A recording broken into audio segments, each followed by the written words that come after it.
If you've ever stood a long watch in a pilot house that was clearly designed as an afterthought, you already know the difference between a helm station and a real workplace. The window frames block your sight lines at the worst moment. The chart plotter sits where your coffee should be.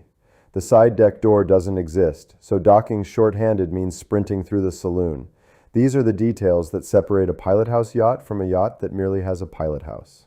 What we're looking at today are 5 motor yachts where the pilot house is genuinely central to the design, not a styling exercise. The criteria are specific: offshore seakeeping backed by real passage data, pilot house ergonomics that support watchkeeping over hours and days, construction quality documented beyond the brochure, and operating economics that make long-range cruising practical. Every yacht on this list has test data, owner miles, or documented passages behind it. The yacht that comes closest to treating the pilot house as a mission control room is the Fleming 65.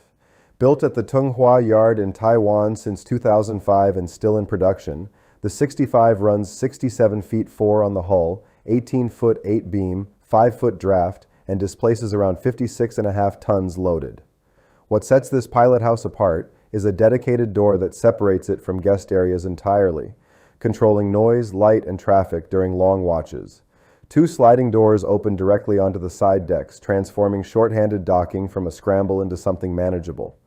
Inside, there's a configurable watch berth, purpose-built chart storage, and a console designed around servicing access. The hull is solid laminate with vinylister outer layers, and the keel extends below the running gear.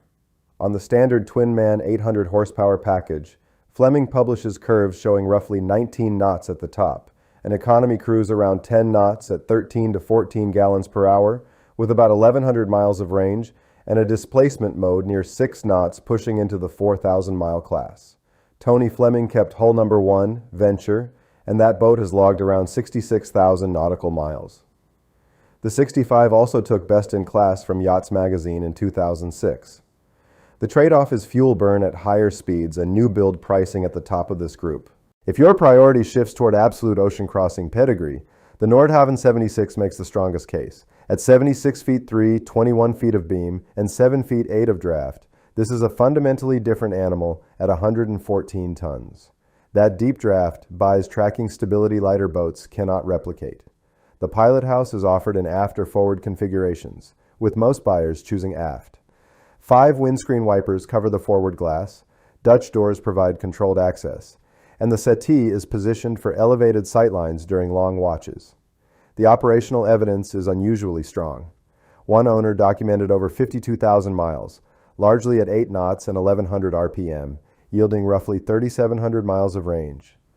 A separate delivery, Spirit of Ulysses, covered approximately 10,200 nautical miles from Fort Lauderdale to Australia, averaging 8.2 knots at 8 gallons per hour, carrying enough fuel to make the Panama to Nuku-Hiva leg on internal tankage alone. The trade-off? Nearly 8 feet of draft limits your cruising grounds, and close quarters handling at 114 tons demands respect. The Outer Reef 700 and 720 Classic Series occupies a different niche, genuine offshore competence with a materially higher speed ceiling than full displacement trawlers.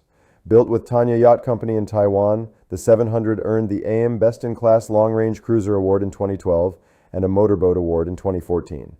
At 70 feet 6, 18.6 beam, 5 foot draft, displacement is around 63 tons.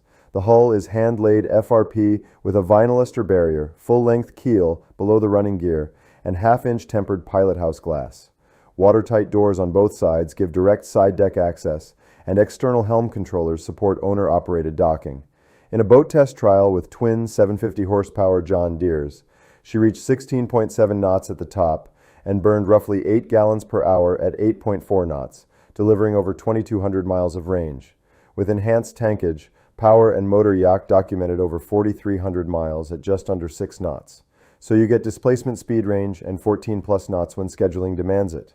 The trade-off is configuration spread. What you get depends heavily on engine and tankage options. The Selene 66, built by Jet Turn Marine, brings documented blue water passages and a pilot house optimized for visibility and watch comfort. At 71 feet 5, 18.8 beam, and roughly 6 foot 3 draft, she displaces about 68.5 tons and carries 2,800 gallons of fuel, the largest tankage relative to displacement in this group. Jet turn references vacuum infusion, North American resins, and structural alignment with ABS classification standards. The pilot house can be configured as a sky lounge or galley-up arrangement, with a console sized for 4 major displays and control reach designed around the seated position.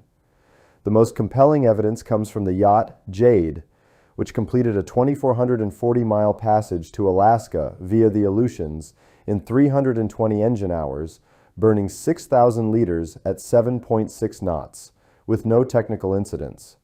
Working from those numbers puts endurance in the 3,600 to 3,900 mile class before reserves. The trade-off?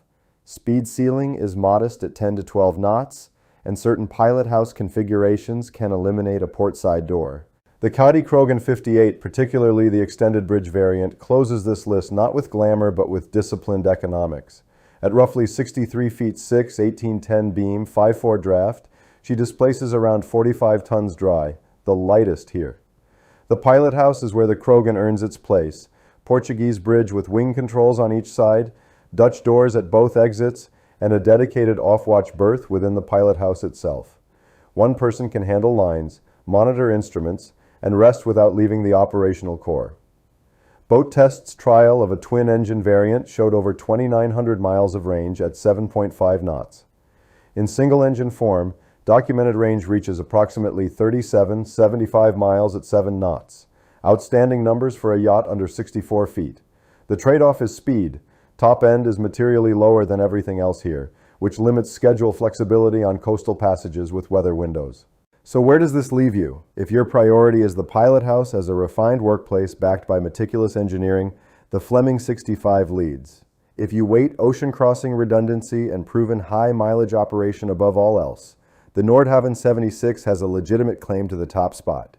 The outer Reef 700 is the answer when you need both long-range efficiency and mid-teen speed capability. The Selene 66 brings serious passage-making lineage at a lower price point, and the Krogen 58 makes the strongest economic argument for a pilot house built around watch-keeping discipline. 5 philosophies, 5 answers to the same question. What does a pilot house yacht look like when it's designed to actually be used? So where does this leave you? If your priority is the pilot house as a refined workplace backed by meticulous engineering, the Fleming 65 leads. If you weight ocean crossing redundancy and proven high mileage operation above all else, the Nordhavn 76 has a legitimate claim to the top spot. The outer Reef 700 is the answer when you need both long-range efficiency and mid-teen speed capability. The Selene 66 brings serious passage-making lineage at a lower price point, and the Krogen 58 makes the strongest economic argument for a pilot house built around watch-keeping discipline. 5 philosophies, 5 answers to the same question. What does a pilot house yacht look like when it's designed to actually be used?